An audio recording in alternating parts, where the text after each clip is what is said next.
Assalamualaikum warahmatullahi wabarakatuh. Innal hamdalillah nahmaduhu wa nasta'inuhu wa nastaghfiruh wa na'udzu billahi min shururi anfusina wa min sayyiati a'malina. May yahdihillahu fala mudilla lahu wa may yudlil fala hadiyalah. Asyhadu an la ilaha illallah wahdahu la syarikalah wa asyhadu anna Muhammadan 'abduhu wa rasuluh. Allahumma salli ala Muhammad wa ala ali Muhammad. Amma ba'd. Wallahu fi kitabil karim ba'da a'udzu billahi minasyaitonir rajim. Ya ayyuhalladzina amanu taqullaha wal tanzur nafsum ma qaddamat lighad wattaqullaha innallaha khabirum bima ta'malun.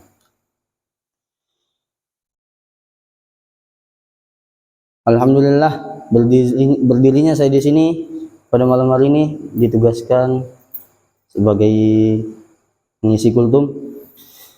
Saya hanya akan memberikan himbauan untuk bapak-bapak. Saya menghimbau untuk bapak-bapak semua untuk selalu melaksanakan perintah-perintah yang Allah Subhanahu wa taala suruh dan menjauhi larangan-larangannya. Dalam artian saya menghimbau kepada bapak-bapak untuk selalu bertakwa kepada Allah, karena di baliknya bapak-bapak semua bertakwa kepada Allah itu tidak mungkin Allah tidak memberikan ganjarannya. Ganjaran yang saya tahu dalam Al-Qur'an yang saya dapat, ganjarannya di surganya Allah Subhanahu wa taala nanti, yaitu pada surah Muhammad ayat 15 yang berbunyi Mathalul jannatil lati wa'idal muttaqun fiha anharum mimma in ghairi asin wa anharum min labanil lam yataghayyar ta'amuhu wa anharum min khamril ladzatil lisyaribin wa anharum min asalin musaffa wa lahum fiha min kulli thamarati wa maghfiratun min rabbihim kaman huwa khalidun fin nari wa suquma an hamima faqatta'a am'ahum. Yang artinya masalul jannatil lati wa'idal muttaqun, perumpamaan di surga untuk orang yang selalu bertakwa, yang dijanjikan kepada orang-orang yang bertakwa adalah fiha anharum mimma in ghairi asin. Di dalamnya ada sungai-sungai yang airnya tidak payau, yang jernih. Wa anharum min labanil lam yataghayyar ta'amuhu, dan di dalamnya juga ada sungai-sungai susu yang rasanya tidak berubah-ubah seperti susu-susu yang dibikin dari perusahaan-perusahaan.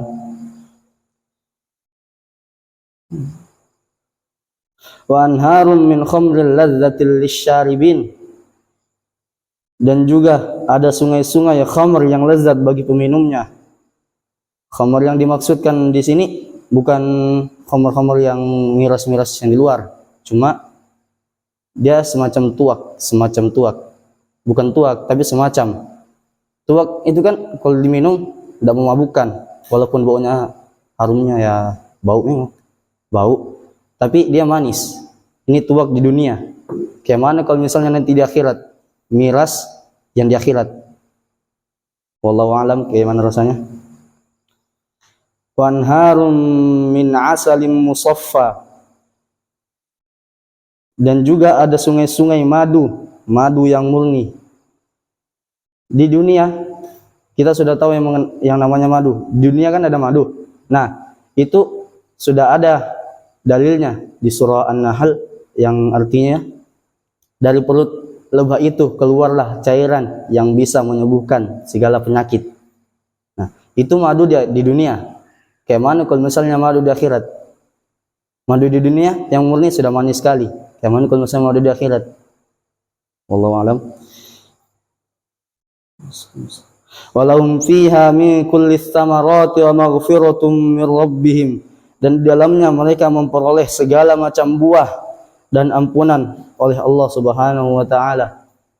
Dan di surga kalau misalnya kita pingin, misalnya kan, di dunia, selama di dunia belum pernah makan buah delima.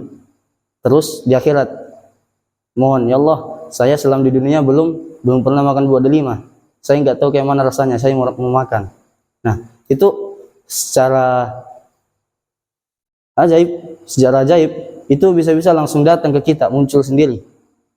Dan bahkan itu waktu saya masih SD, guru saya bilang, itu kalau misalnya ada satu pohon di akhirat, misalnya pohon mangga, yang kalau misalnya kita petik mangganya, muncul lagi mangganya. Artinya itu pohon mangganya itu tidak berkurang-kurang buahnya.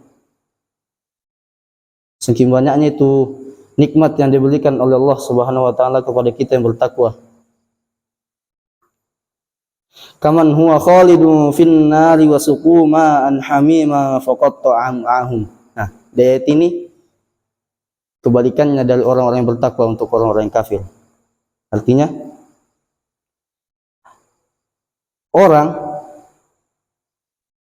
apakah orang yang memperoleh kenikmatan di surga sama dengan orang yang di neraka? Beda. Orang di neraka diberi minuman dengan air yang mendidih sehingga usus mereka terpotong-potong.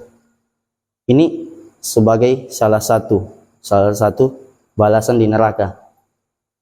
Itu balasan di neraka yang saya tahu paling ringan. Kita pakai semacam alas kaki, tidak tahu apa. Semacam alas kaki, anggap sendal. Nah, kalau kita memakainya itu panasnya itu bukan cuma di kaki. Panasnya itu sampai kepala, mendidih di otak. Itu hukuman paling ringan. Kayak mana kalau misalnya orang-orang yang korupsi, riba, atau apa, maksiat-maksiat yang lain, kezaliman yang dilakukan. Saya kurang tahu apa balasan-balasannya di neraka. Jadi yang paling ringan aja, kalau misalnya kita meletakkan kaki kita, mendidihnya sampai kepala, apalagi yang di atas. Contohnya zina